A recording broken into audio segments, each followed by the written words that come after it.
good. So, while Katie catches her breath before singing again, and not only did she just give a pretty big sing just then, but I will tell you that I happen to know that she sang Handel earlier today in a small performance. So, yeah, she's a rock star. Anyway, so I can tell you a little bit about this next piece. First of all, huge thanks to Tim and Maggie for hosting us, welcoming into this for this wonderful.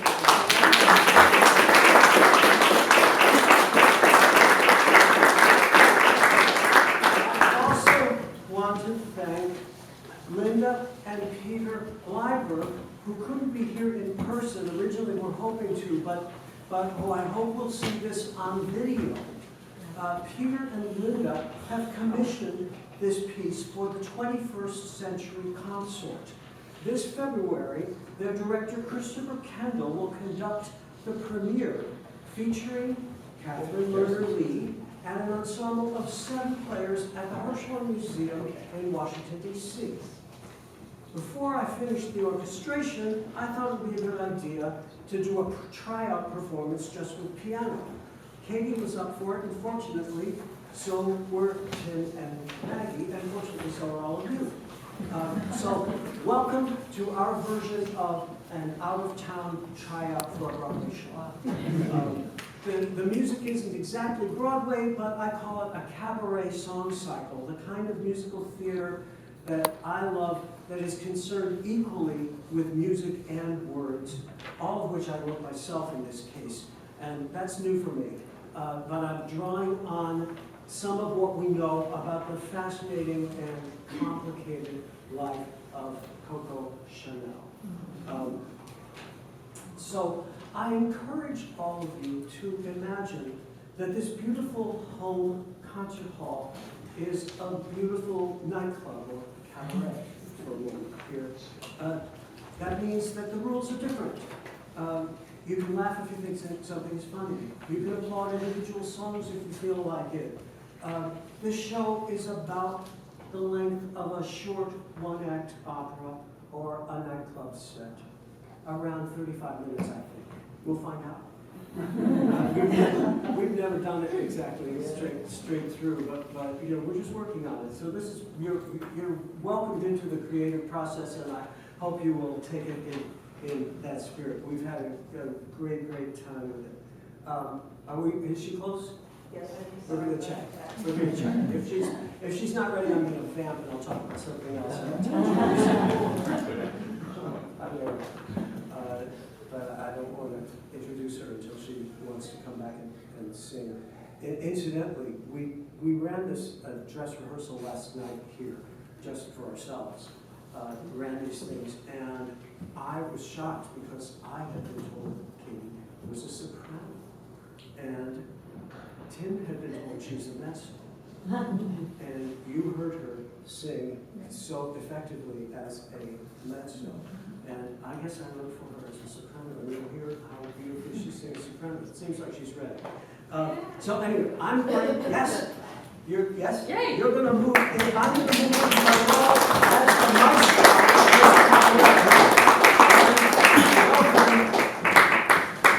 Catherine Lerner-Lee, now as Coco Chanel.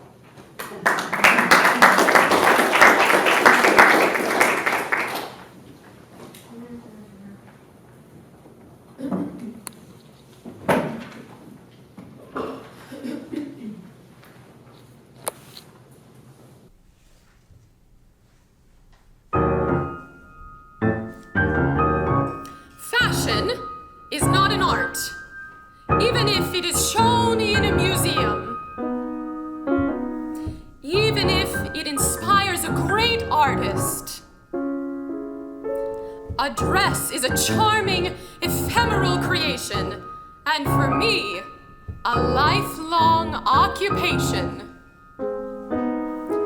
My name is Gabrielle Chanel. I am a woman of my time. Years ago, I sang in a cabaret. I'll sing again now. I have some things I might explain. Or perhaps I'm only here to entertain. Maestro?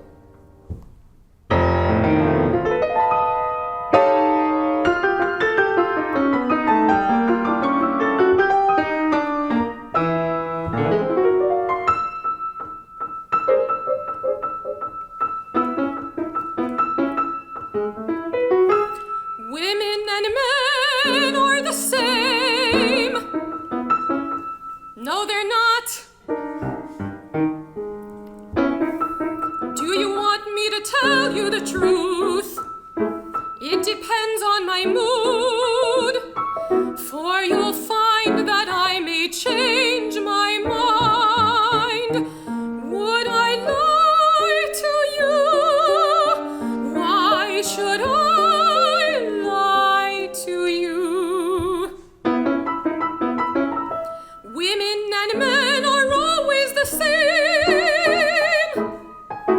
Well, not exactly, because times change and men change, and so do women and fashions. And I don't just mean hemlines or handbags or hats.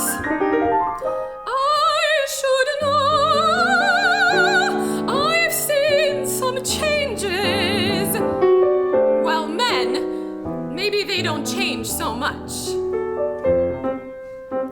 You look like someone who can understand what I'm talking about. Am I right? I can tell. You, I'm not so sure. Maybe you can listen and learn. Would I lie to you? Why should I lie to you?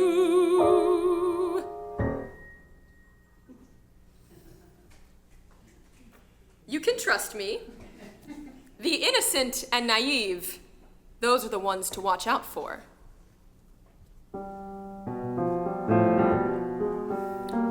When I'm with the rich, I pretend that money means nothing to me and that I don't really work.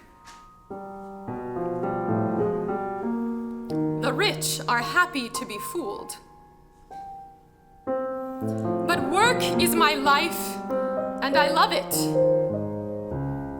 And money. Money is like the sky, pure possibility. Work is like the earth. I'm a country girl, like Jonah of Arc. I came from nothing.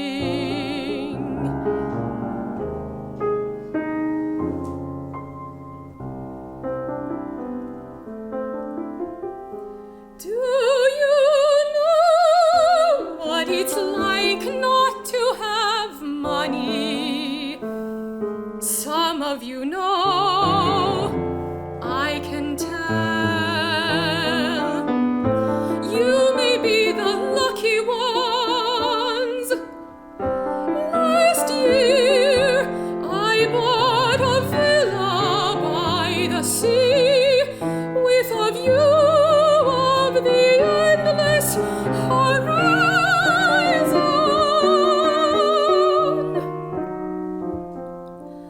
The horizon.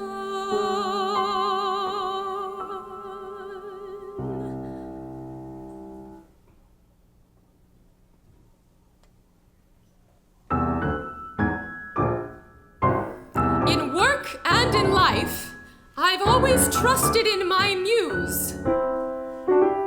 When I was 5, my mother gave me my first bad reviews. Maestro.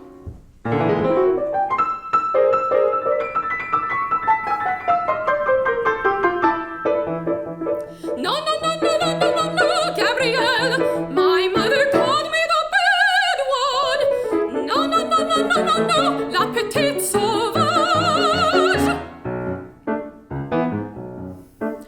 My sister and I were often left alone. Who knows what the grown-ups were doing?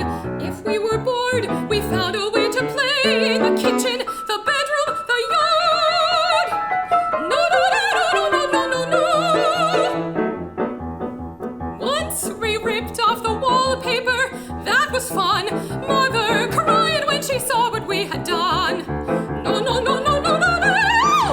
Well, she's the one who made me that way, the bad one. That was the first time I was whipped. It wouldn't be the last. I had to learn fast.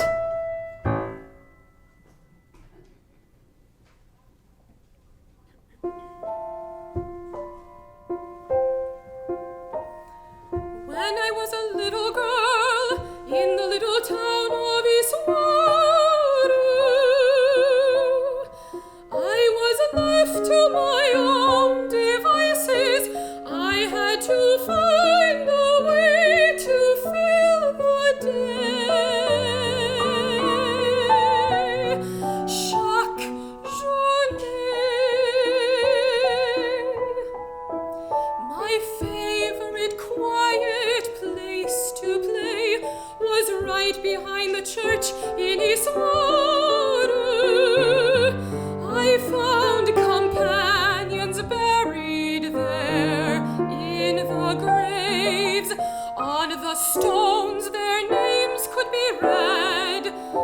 Every day I would play with my friends. The dead.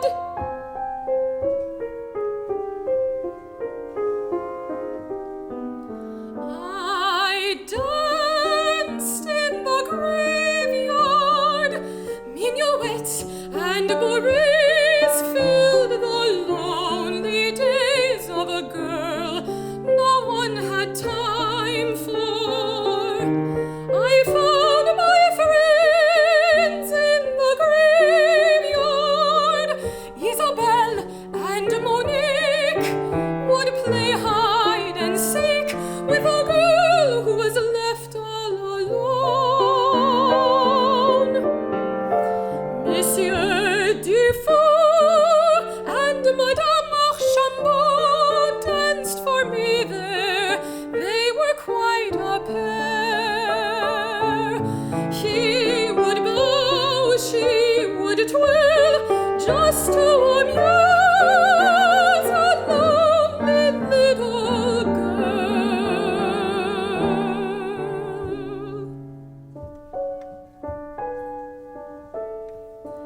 They told me all about the lives they lived in Iswaru.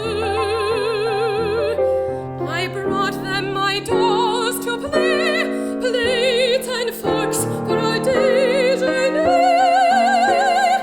They were always there for me. They always had time.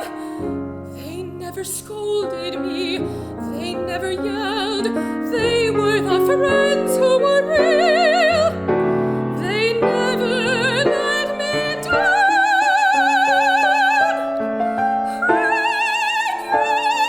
They were never entirely dead, as long as they were remembered.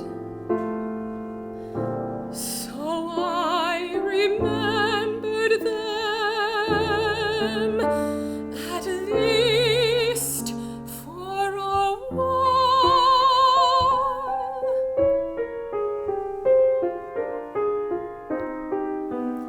I still visit the graveyard. Misia and Arthur Capel are back at our favorite hotel, with its view of the sea. They still drink, they laugh, they are young and alive, and I'm still a girl. This is how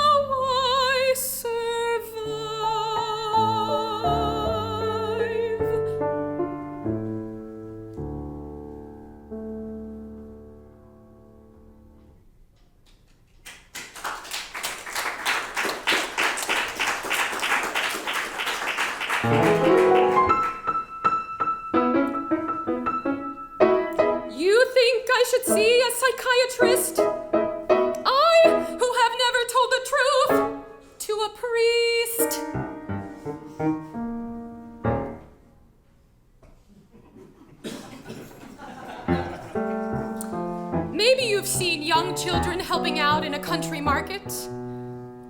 I was one of those, helping my papa. He was a market trader. A peddler? I considered him more an entrepreneur. My father was a trader. He knew how to grab an opportunity. So I watched my dear papa, and I learned my papa was a charmer. He knew how to coax a smile from a customer or a woman. He didn't bother to hide much from his daughter or his wife. A little girl can learn things when she sees things, so I saw and I learned. A trader keeps her eye on the merchandise so she doesn't get burned. It's not always the ones you expect, either. A trader hits the road when she must. The marketplace has taught her not to trust. Did those lessons make me strong? Was my daddy wrong when the price is set too high? A trader's daughter knows how to say goodbye.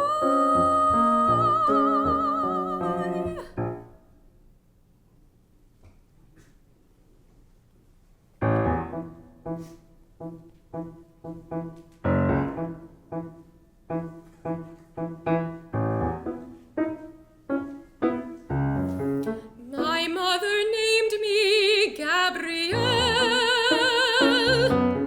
but men called me Coco. I never have been a great beauty, but still men like me. At least a few do. I can see that you do. I can see that she isn't pleased. Well, she doesn't have to worry about you, at least with me. But you, monsieur, if later on I'm in the mood, I might consent to be pursued.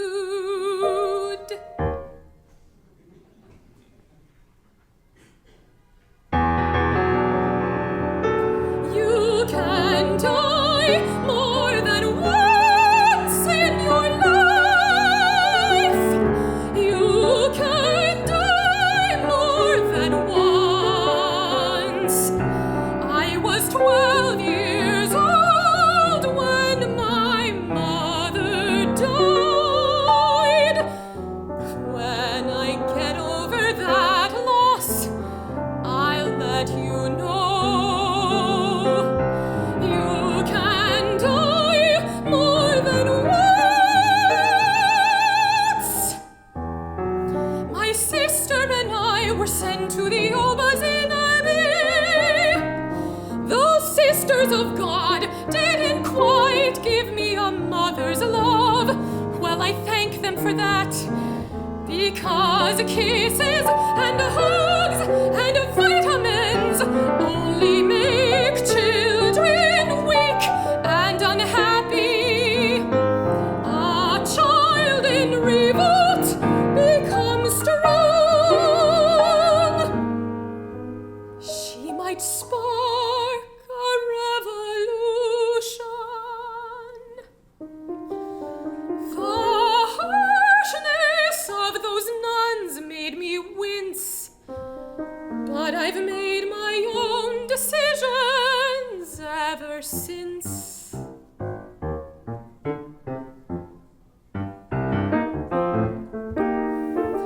I could have stayed on at Obazin Abbey. All I had to do was take my vows as a nun. What fun! How quaint! Me as a saint.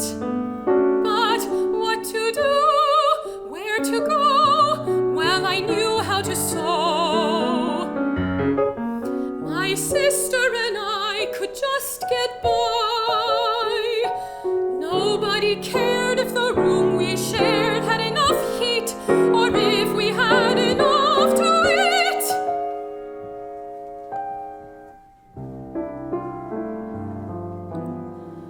When all you have to offer is your youth, a girl can be faced with a difficult truth. If you know what I mean, it didn't happen often. I won't share the details. I wasn't the only girl. I found I could play a role, put on a show. Was anybody hurt, really? No one I know.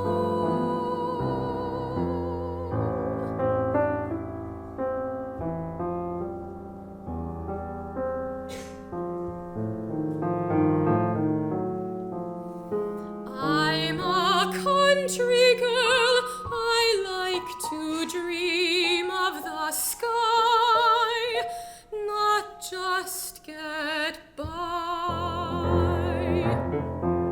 My sister and I played a game, tried to count the soldiers marching up and down, right here in our little town.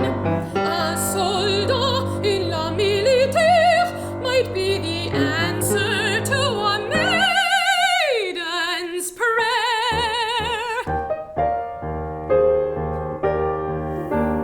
1, 2, 3, 4, 5, 6, 7. Too many soldiers to count. 1, 2, 3, 4, 5, 6, 7, 8. They look good enough to eat. Les soldats marchent dans les rues. What a fine view. Les jeunes filles all agree. They all agree. And everyone knows that they have been on adventures and they're here in the town of Moulin. What a selection of merchandise to peruse. How is a girl to choose? A soldier fights for la gloire de la France. He is a man who knows what he wants. If the girl that he wants is you, you might want a soldier too.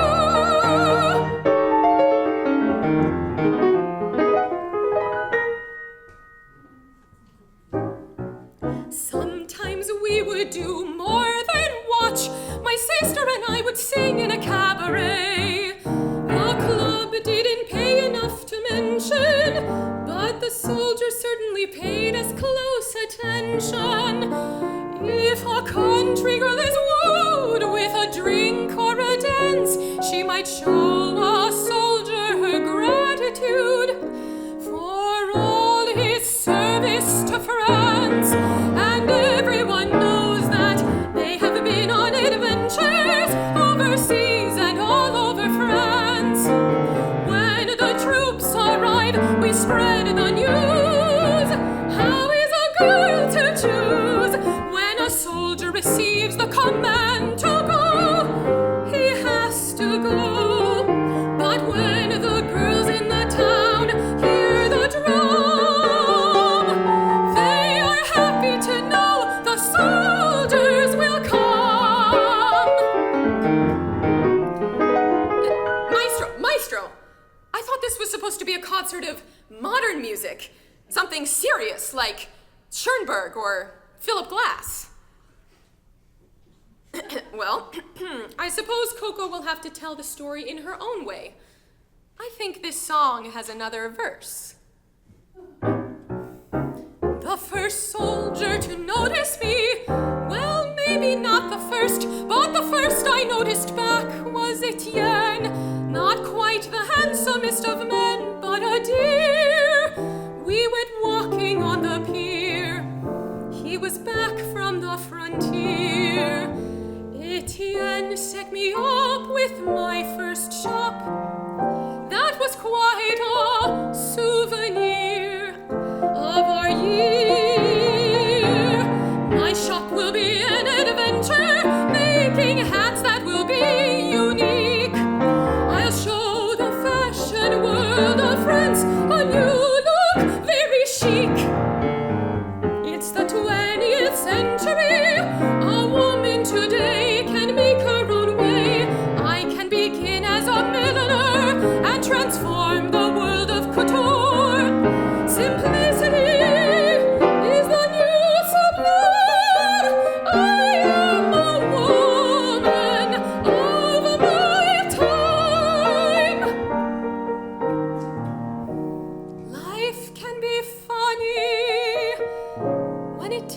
such a turn.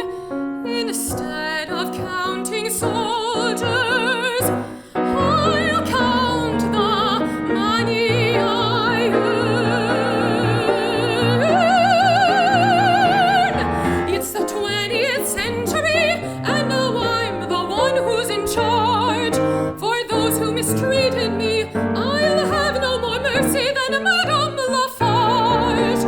I'll become an entrepreneur, leave behind the life of the poor. I can hardly wait to begin. Wealthy women will fight to get in, to buy the hats I sell. They'll call me Mademoiselle. At the shop of Gabrielle, Coco, Chanel.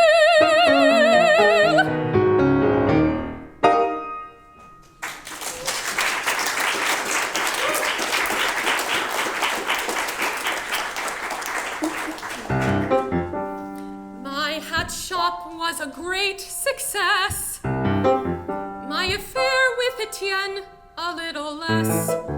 That summer I fell for his beautiful friend, Arthur Capel. Everyone called him boy. I never thought a man could bring me so much joy. Boy Capel knew how to flirt, of course. He looked good in a shirt, of course.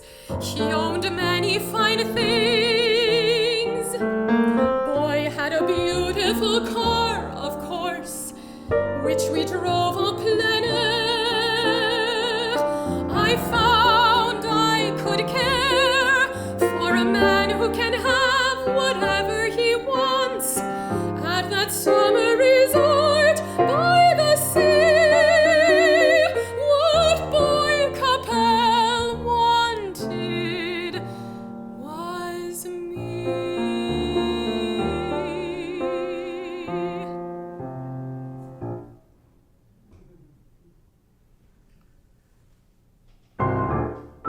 Would I have married him? He didn't ask. I understood. A man of boy's social position doesn't marry a girl like me from nothing and nowhere. But he was the love of my life, even after he took a proper English wife. Yes, we went on as before. You disapprove, I can see. Should I adopt the morals of the bourgeoisie? Well, it isn't just women. The moral decline you dread has spread to men.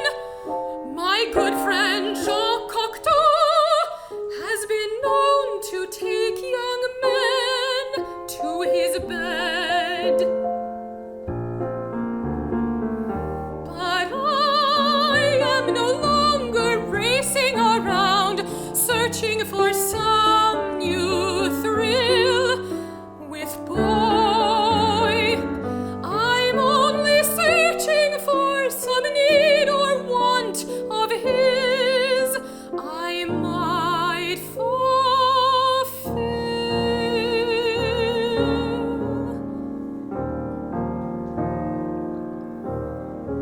I found a man who makes me happy to be the girl in the harem. What a surprise! My restlessness had finally found a cure. Going out at night has lost its allure. I've never felt so sure. Who would think that I would be the girl in the harem? With men I've always had my way. Now I wait for his every sweet command, and I obey.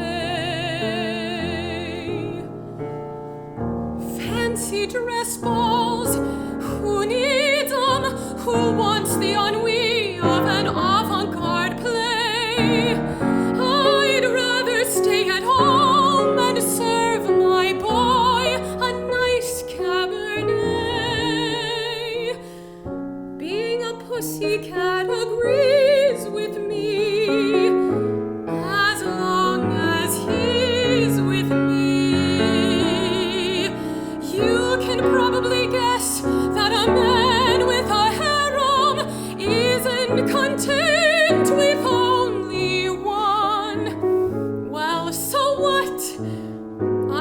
the jealous type.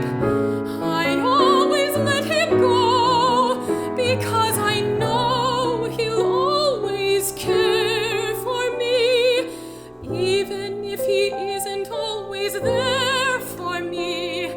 It never was my plan to depend on a man, though he may roam, my boy, my Arthur will always come back home.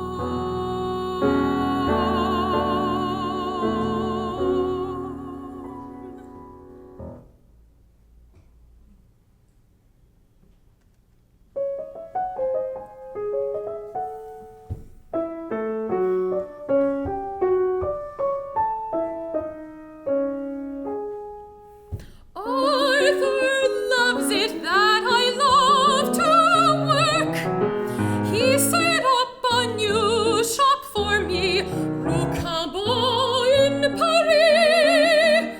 My new address, sure to impress the wealthy clientele of Gabrielle Chanel.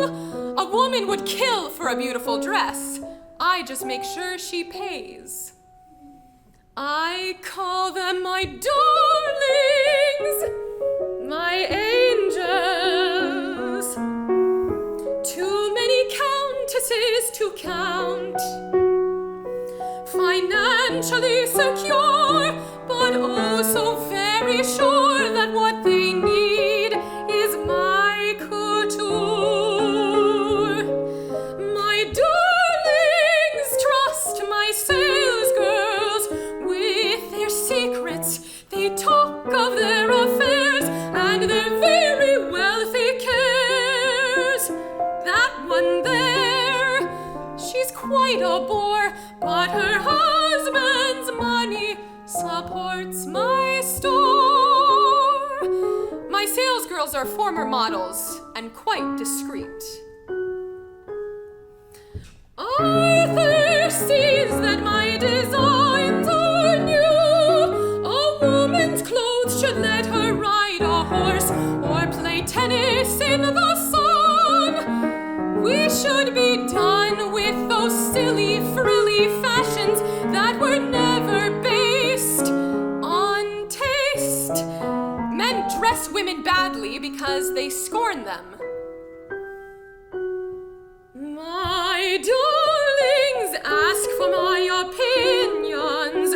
Not long ago, they would insult me to my face, make sure I knew my place. Now each angel wants to be my friend and spend all her francs on a little black dress from the Rue Cambon, my new address. That's one way I assess my success.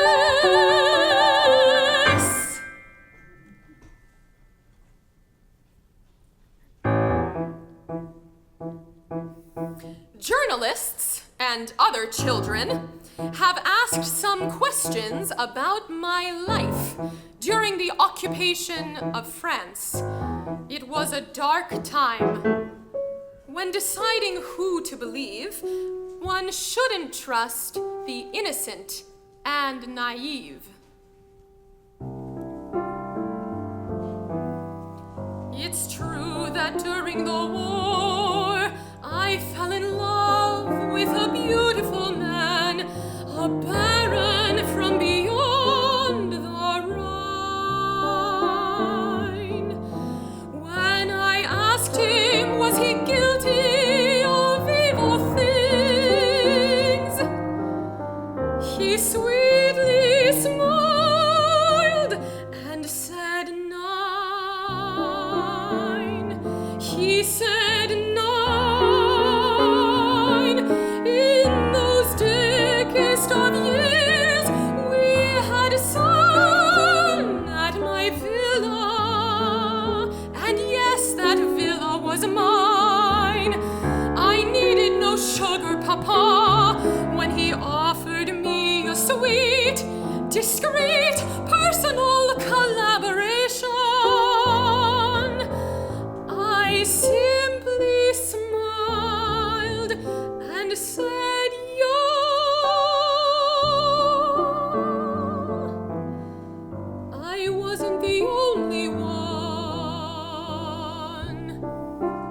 Was anybody hurt?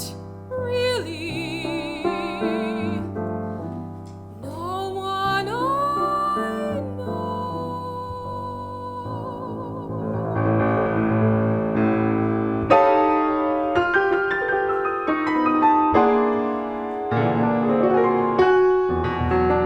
I can see you want to judge me.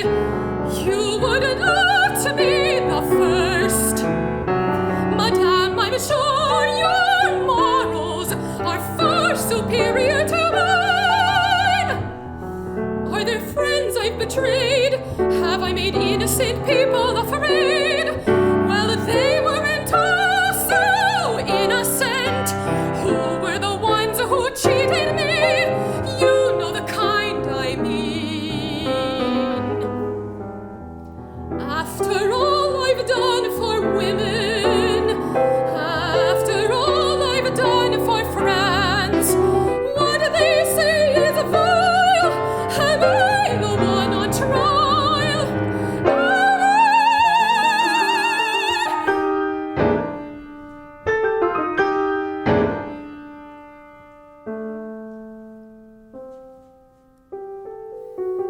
I can see you have a low opinion of me. Well, that's all right. So do I.